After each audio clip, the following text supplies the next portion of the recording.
Hello anime fans, back again with a list of anime with the overpowered main characters, but this time we have added some Chinese anime alongside with Japanese anime series to this list, and of course, the only ones that are good and worth watching. Upon checking this list, I hope you will absolutely find what you are looking for, be it comedy, romance, or action. Overall, all of these themes are well mixed with an overpowered anime main character who spices things up and plays the role of making these given anime TV shows more interesting to watch. So before we start, be sure to subscribe to our channel and press on that bell icon so as all to be notified about our latest videos. At number 9 we have Inspectorate. The story is about two characters, Kotoko and Kuro, one of which is a goddess of wisdom for the yokai who live in the world, and the other is a seemingly plain human who is not what he seems. The two of them band together, or you can say Kotoko clings onto Kuro, and they try to solve the worries and concerns of the yokai around them. The premise of the show is quite entertaining and interesting, following Kotoko as she solves various supernatural problems with the help of Kuro, while simultaneously and humorously pushing her affection onto him. It presents itself very well within the mystery genre. Unlike lots of other mystery anime, these mysteries and situations are not so simple that even that snotty-nosed grade schooler next door can solve them, and honestly I kinda like that. It actually makes you want to listen and notice every detail of the problem being solved, while admiring Kotoko's intelligence and efforts at solving these mysteries. So go ahead and give this one a try. At number 8 we have Suppose a Kid from the Last Dungeon Boonies moved to a starter town. Our main character, Lloyd, is a young boy who wants to be an adventurer who goes from one place to another, which is more specifically the capital of the kingdom, in order to attend their soldier academy and become a man he's always dreamed of being. Having grown up in the endgame woods of his world, in a town founded by adventurers who beat a demon king and were too tired to walk back, Lloyd is, of course, the most powerful person in 100 miles of the capital, and everyone knows it except him. I wanted to say one thing about this anime. Why is the main character so stupid? I get the joke they were going for with the main character not knowing how strong he is, but God! Talk about beating a dead horse. We get it. He didn't know his own strength. By episode 4, it's just too much. Now he just seems stupid. I definitely like the art style of the show, and the music is okay. If you want to turn your brain off and watch anime fighting, I guess you could, but if you want an interesting story with characters that develop over time and change, this isn't for you. At number 7 we have Campione. Well, that was probably the best anime I've seen with ecchi in it. This is one of those animes who is in common with most harem-styled animes. Boy gets powerful or becomes special. Girls love it and are competing against each other. So this anime is about a guy named Goto Kusanagi who ends up killing the Persian god of victory. As a result, he receives his power and the title of God Slayer. After that, he basically goes around killing out-of-control gods that no one else can take care of. I know, the story may not be refreshing, but hey, it's still a story and a coherent one at that. You're not going to gasp or cry or anything. Nope, you're just going to enjoy the action and smile at the romance. Campione truly is one of the greatest ecchi harem shows to ever exist. At number 6 we have God Eater. Ever wanted to go to an anime fantasy world and see what it's like? Maybe that thought should be put on hold for a show like God Eater.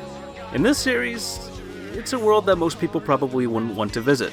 Why? Because it takes place in a post-apocalyptic world where mysterious monsters known as Aragami exist, and they aren't exactly there to make friends with humans.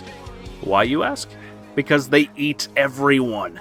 And last hope are God Eaters, beings who have taken into themselves what makes these monsters so special, allowing them to fight them. The main character becomes a God Eater, and we follow him as he does what he came here to do: kill monsters. If this sounds kind of like Attack on Titan, then you can pretty much say that you are in the right.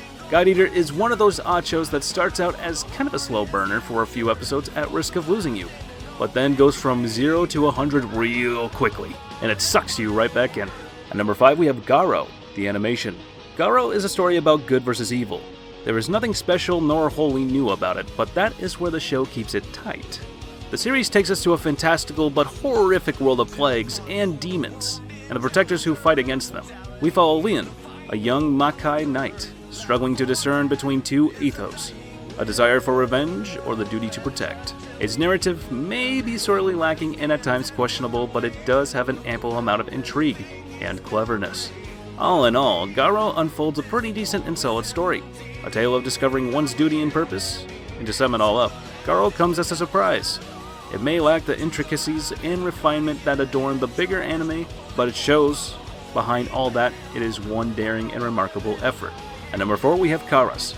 In the Shinjuku ward of Tokyo, humans unknowingly live side by side with spirits and other apparitions who exist in a dimension parallel to our own, but the balance is being upset by the Mikura, demons who have taken physical form and must then kill to survive. Only Karas, the shadowy guardian crow of the city, can stop Mikura and maintain the balance with the help of the mysterious Yuri. But the Mikura are being led by Echo, a former Karas who has turned his back on humanity and aims to destroy everything. Can Otoha, Yurin's newly recruited Karas, stop the renegade and his forces without drawing attention from the locals, police, and others with their own agenda? Karas isn't a bad series. It has some strong art, animation, and music. That being said, it's not a good series either, but you'll probably enjoy watching it. At number 3 we have Utawarerumono. This one is based on a masked man with amnesia who wakes up in a strange new world. Just reading this synopsis may make some people think that Utawarerumono is simply your typical shonen story where the protagonist recovers his memory halfway into the story and he broods over his past in which he did something he regrets to a loved one. However, this couldn't be farther from the truth. I'm going to go out and say that yes, Hakuoro, the main character, does recover his memory somewhere throughout the story, but the main drama surrounding him is him struggling to grasp just who he was. I won't go into details here, but there are a few twists in which the audience couldn't possibly expect surrounding just who Hakuoro is. The story is very unique. War is a prevalent theme, but other themes are displayed throughout. Themes like love, compassion, vengeance, courage, and friendship, they all leave their mark on the show, masterfully delivered of the amnesia portion of the plot. Number 2, we have Rakshasa Street. Finding this anime was sheer luck. Took a blind call to check it out. Being Chinese, the language was hard to follow, but nonetheless I was hooked immediately. A plane of existence where spirits of the dead go before they ascend into ghostdom exists, and the place where the story takes place in this plane is called Rakshasa Street. The story and plot development in the show are divided into 2 different parts, current and past, where the past shows the brother duo's past and struggles to the point where the older brother became the general of Rakshasa Street. The current part, which would be considered to be the actual main plot, follows a woman and the 2 brothers, where the woman, after an introduction, gets haunted by an organization who are after a power hidden within her. The best part of the show is its attention to detail. Without revealing too much, the show sets itself up for a decent plot twist near the end. And number 1 goes to Magi, Adventure of Sinbad. Oh, I love this anime a lot. Fair warning, if you haven't watched Magi, you really won't get the same satisfaction from watching this.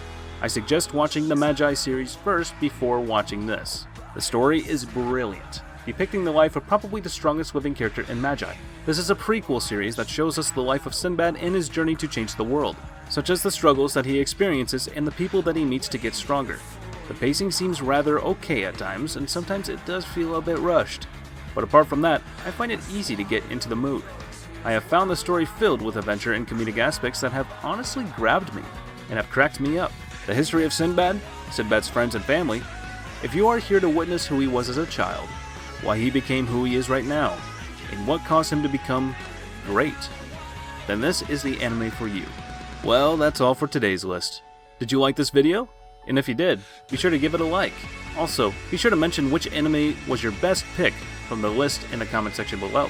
And if you want to support me, please consider becoming a member of this channel and enjoy exclusive content that I only make for members.